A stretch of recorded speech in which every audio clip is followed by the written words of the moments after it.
Narito ang TikTok para maiwasang humantong sa road rage ang pagkakainitan ng mga motorista. Ayon sa MMDA, huwag magmaneho ng galit at iwasang maging agresibo sa daan. Mainam din kung paplanuhin kung saan daraan at anong oras sa alis para makaiwas sa traffic na isa sa sanhi ng road rage.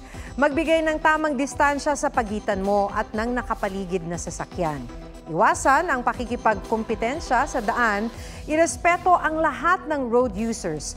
At para na rin sa kaligtasan nyo at ng mga makakasama nyo sa daan, huwag magmaneho ng nakainom.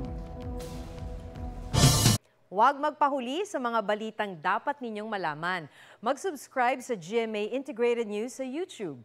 Sa mga kapuso abroad, subaybayan nyo kami sa GMA Pinoy TV at sa www.gmanews.tv.